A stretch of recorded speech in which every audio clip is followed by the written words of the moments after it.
Saviez-vous que le maïs, lorsqu'il est attaqué par des chenilles, libère des substances chimiques volatiles qui attirent les guêpes parasitoïdes, ses prédateurs naturels? C'est une façon sophistiquée de demander de l'aide, démontrant une communication complexe que nous commençons à peine à comprendre dans le règne végétal. Pendant longtemps, la science a sous-estimé la capacité des plantes à interagir entre elles et avec leur environnement. Nous pensions que c'étaient des êtres passifs, enracinés dans le sol, sans interaction consciente majeure au-delà de la photosynthèse. Cependant, les dernières décennies de recherche ont révélé un réseau complexe de signaux, de sons et de connexions cachées. Ces révélations transforment notre perception de la vie végétale et de l'écologie de notre planète. Les plantes sont incroyablement communicatives, utilisant un langage secret basé sur la chimie et l'électricité. Nous avons également découvert qu'elles répondent et émettent même des sons, bien qu'inaudibles pour l'oreille humaine. L'un des exemples les plus fascinants de communication chimique se produit lorsque les plantes perçoivent une menace imminente. Lorsqu'elles sont attaquées par des herbivores, par exemple, elles peuvent libérer des composés organiques volatiles, connus sous le nom de COV. Ces COV agissent comme des messages aériens alertant d'autres plantes proches de la même espèce. Ils peuvent même attirer les ennemis naturels des herbivores qui les attaquent. Une étude de 1983,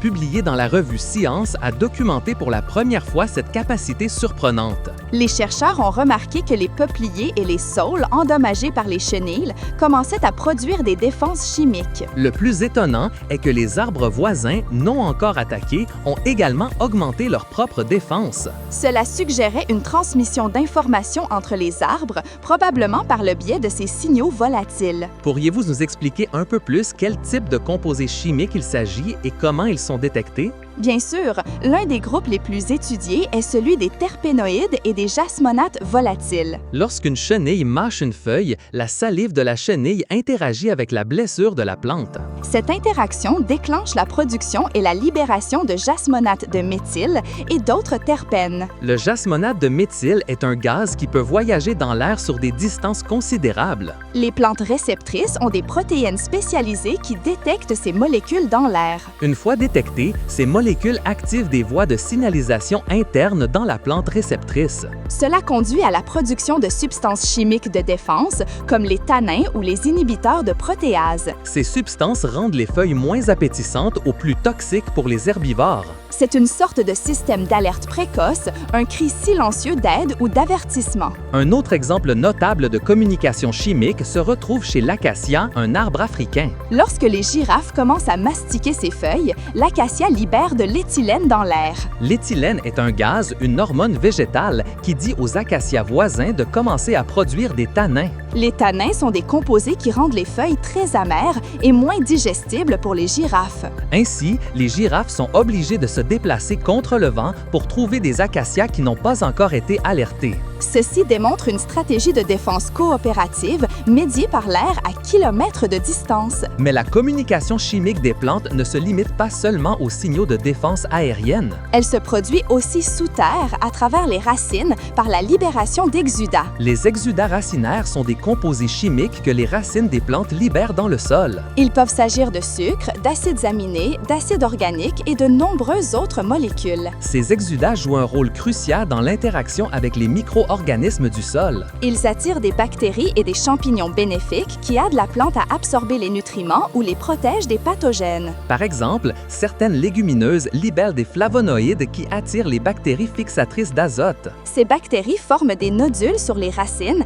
et convertissent l'azote atmosphérique en une forme que la plante peut utiliser. C'est une symbiose parfaite où la plante nourrit les bactéries et les bactéries fertilisent la plante. Pourrions-nous dire que ces interactions souterraines sont aussi complexes que celles qui se produisent dans l'air? Sans aucun doute, le réseau de communication sous terre est immensément complexe et vital pour la survie des écosystèmes. En fait, la partie la plus fascinante de la communication souterraine implique les champignons. Nous faisons référence au réseau mycorhizien, souvent appelé l'Internet du bois ou Wood Wide Web. Ce sont des réseaux souterrains formés par les hyphes, des filaments des champignons qui s'associent aux racines des plantes. La plupart des plantes, environ 90%, forment ces associations symbiotiques avec des champignons mycorhiziens. Les champignons étendent leurs hyphes bien au-delà de ce que les racines des plantes peuvent atteindre. Ceci leur permet d'accéder accéder aux nutriments et à l'eau dans le sol qui seraient autrement inaccessibles à la plante. En échange, la plante fournit aux champignons des hydrates de carbone, des sucres produits par la photosynthèse. Mais ces réseaux vont bien au-delà d'un simple échange de nutriments. Ils agissent comme de véritables autoroutes de l'information entre les plantes, même de différentes espèces. Il a été démontré que les plantes peuvent envoyer des signaux d'avertissement de ravageurs ou de maladies via ces réseaux mycorhiziens. Lorsqu'une plante est attaquée, elle peut envoyer des signaux chimiques à travers les filaments du champignon à ses voisins.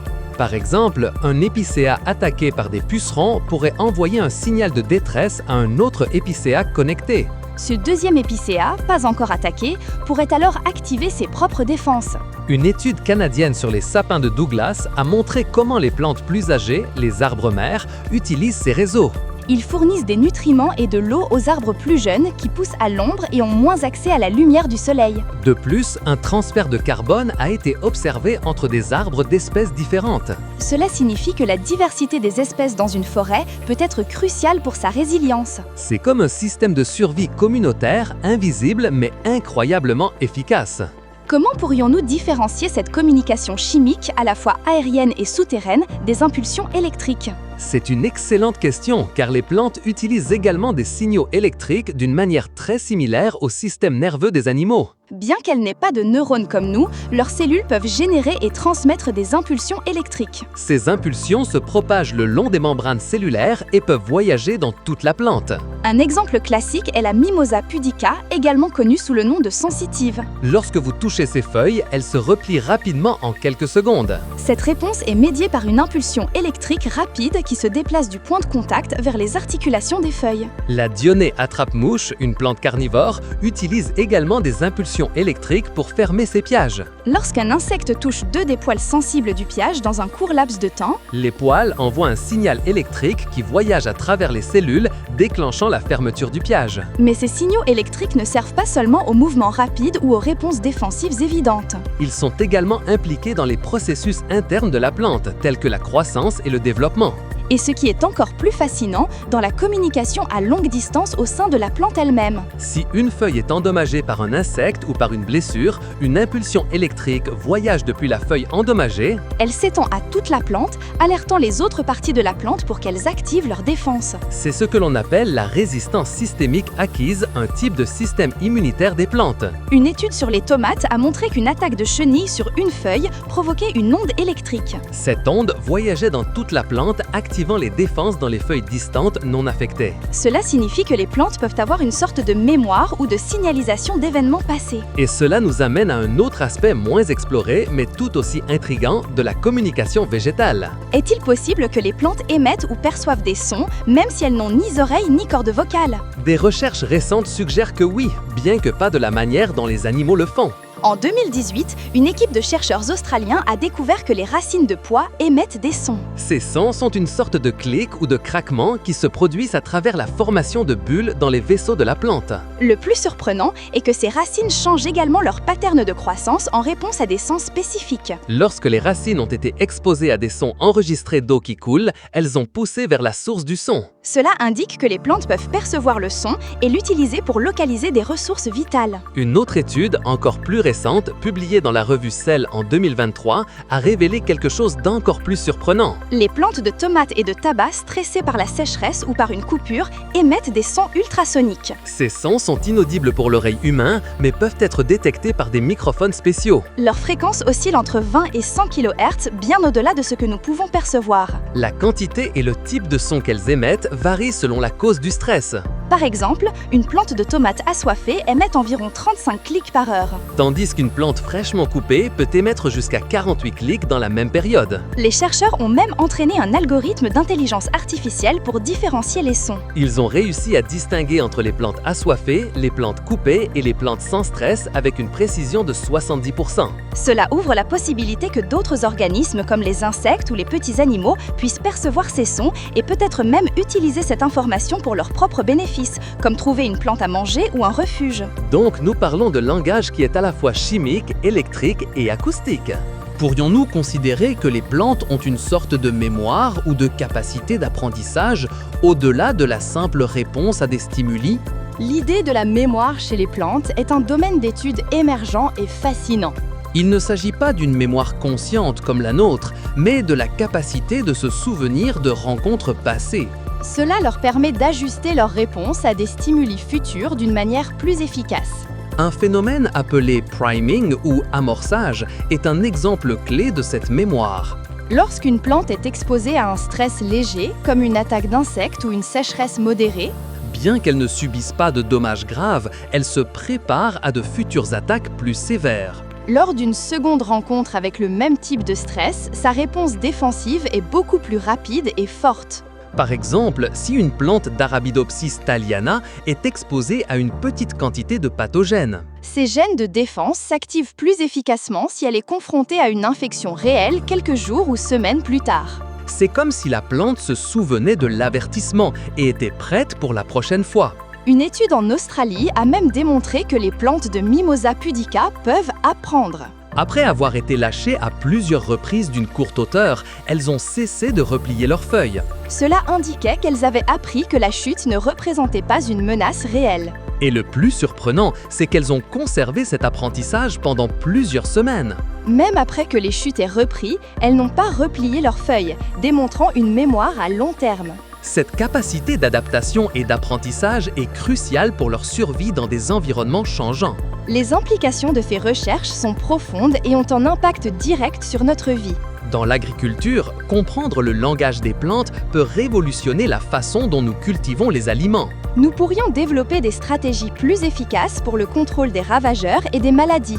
Par exemple, nous pourrions induire les défenses naturelles des plantes en utilisant leurs propres signaux chimiques. Cela réduirait la nécessité de pesticides chimiques et rendrait l'agriculture plus durable. Imaginez des champs de culture où les plantes s'alertent mutuellement d'un ravageur imminent. Ou où les cultures attirent naturellement les prédateurs des ravageurs sans intervention humaine directe. Nous pourrions également utiliser la communication des racines pour améliorer l'absorption des nutriments. Ainsi, l'utilisation des engrais serait optimisée et la pollution du sol et de l'eau serait réduite. Dans le reboisement, comprendre comment les arbres communiquent sous terre est vital pour créer des forêts plus résilientes. Promouvoir les réseaux mycorhiziens pourrait accélérer la croissance de nouvelles forêts et leur capacité à capturer le carbone. Au-delà des applications pratiques, ces révélations changent notre vision fondamentale de la vie. Elles nous montrent que l'intelligence, la communication et la conscience peuvent se manifester de façon très diverse. Ce n'est pas seulement le règne animal qui possède ces capacités, le règne végétal les possède également. Cette connaissance nous invite à un respect plus profond de la nature et de ses systèmes interconnectés. Cela nous amène à repenser notre relation avec le monde végétal. Pourrions-nous un jour traduire complètement le langage des plantes pour communiquer avec elles ? Bien que cela puisse ressembler à de la science-fiction, chaque découverte nous rapproche un peu plus de cette possibilité. La science continue d'explorer cet univers silencieux et souterrain. Nous savons qu'il y a encore de nombreux secrets à dévoiler sur le langage caché des plantes. Leur réseau complexe de signaux, de sons et de connexions nous montre que la vie est beaucoup plus interactive que nous ne l'imaginions. Le chemin vers la compréhension totale de leur communication ne fait que commencer. Les nouvelles avancées technologiques telles que l'intelligence artificielle et les capteurs de haute précision nous aideront beaucoup. Elles nous permettront de décoder des messages qui étaient jusqu'à présent indéchiffrables pour nous. Êtes-vous prêt à continuer à découvrir les mystères qui nous entourent, explorateurs ? Si cette intermission profonde dans le fascinant langage secret des plantes a éveillé votre curiosité et vous a laissé songeur, alors il est temps de rejoindre notre communauté. abonnez-vous à la chaîne Explorando. Mettez un gros j'aime à cette vidéo Laissez un commentaire ci-dessous avec vos réflexions et vos questions. et partagez ce contenu avec tous vos amis et votre famille.